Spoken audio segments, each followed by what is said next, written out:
We Have a Ghost was directed by Christopher Landon, who wrote the screenplay based on a short story by a guy whose surname I know I'm going to get wrong, so I'm just going to lean into it and call him Jeff Manumana. In no particular order, it stars Jahi Diallo Winston, Isabella Russo, David Harbour, Tig Notaro, Anthony Mackie, Jennifer Coolidge, so many great people. Of course, that last one will always be Stifler's mom.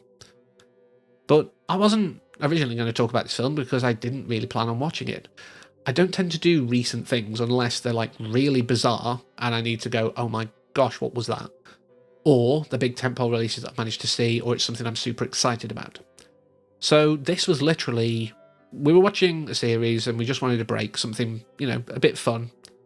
And we had Netflix up and I was told I want something different. And I just literally looked at the screen and went, We Have a Ghost. And we watched the trailer and went, okay, we'll give it a go. This seems exactly the speed that we wanted. And it was. I really did enjoy this. And everyone in this gives such a great performance. There's a lot of heart. There's some horror, which I wasn't expecting and I'll talk about in a while.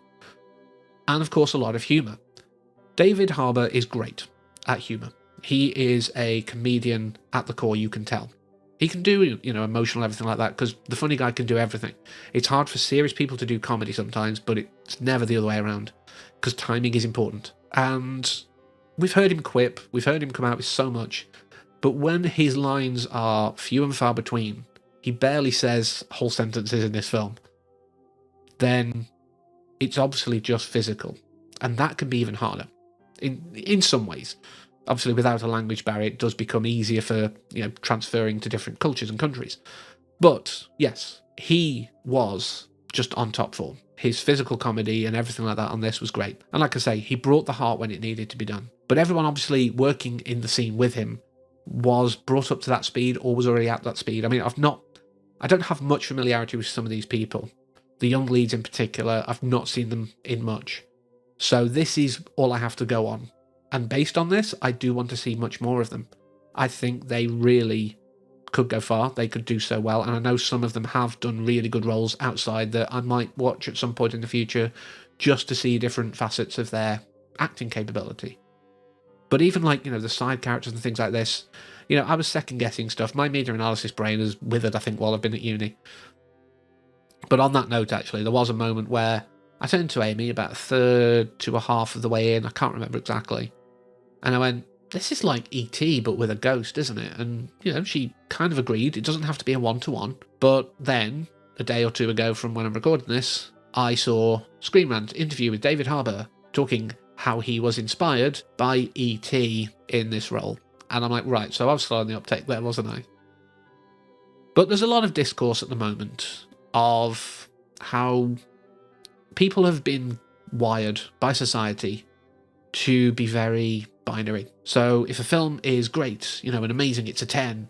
If it isn't a 10, then it must be a 1. There is no in between.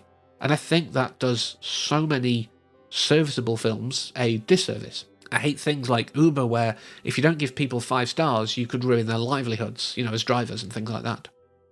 Because to me, 5 stars is you went above and beyond. 4 was that was really good. 3 is what I minimum expect.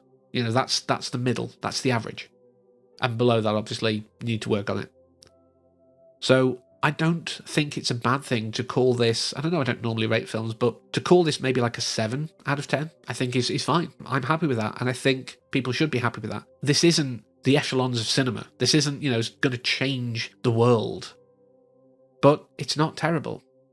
So it can't be a 10 or a 1, because it didn't achieve either of the metrics. And a 7 is a good film. Even a high 6 is a good film. I would say that this is derivative in some ways because I spotted that, maybe late, but I spotted that thing about E.T. I spotted that reference, if you will, that link. But that's not a bad thing. It made me like it more because it reframed everything. I could be like, I see what they're doing. And yeah, it had heart, like I say, but the horror that I wanted to come back to, because I wasn't expecting it, and I realised I have a similar problem with Raiders of the Lost Ark, which, up to the point of the face melting, is an action-adventure film with those German people who we can't say the name of on YouTube sometimes because things happen, but we all know who they are. And also, I don't want to give them any more space than they deserve. And like in this, it's a fun film about a ghost and trying to figure out why it's still here and sort its life out. The whole ghosts are trapped here for a reason thing. So I wasn't expecting in either of those a face-melting scene. So it jarred me in this. It really kind of, just took me for a second, and it jarred me in Raiders. But even with that, I didn't think it made this film worse. It was just, wow, that was something I was not expecting, and I don't want to see again, thanks. It's just a thing that I don't like. I know this.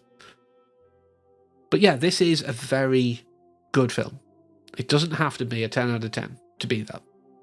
It does what it needs. It doesn't waste time. It doesn't overstay its welcome with 5 tacked on endings just so you can get everyone's, ending individually or something like that. It ends when it needs to and tells a story that it wants to.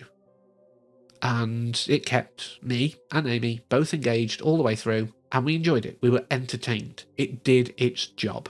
So from, right at the top with Christopher Landon, all the way to everyone working in, well, maybe not the catering. I don't know how much of an effect that would have, but you get the idea. Everyone working on this obviously did their best, and it shows. Quality will show through. And I would happily sit through this again. In fact, I might do at some point in the next few weeks. Give me some time to, forget parts of it. But I want to end on one more big high note. And this kid, to the side of me, got some pipes. I like the singing in this. I wish there was more of it. I want to hear more. So that's my really upbeat note to end on. So yeah, if you haven't seen this, just get on Netflix, give it a watch. If you ever sort of watch my recommendation and agree with me, you know I don't steer you wrong where I can. So yeah, give it a watch, you'll enjoy it. It's not going to change the world, but it's not intending to. But thank you very much for letting me talk about this, as always, and until next time, take care.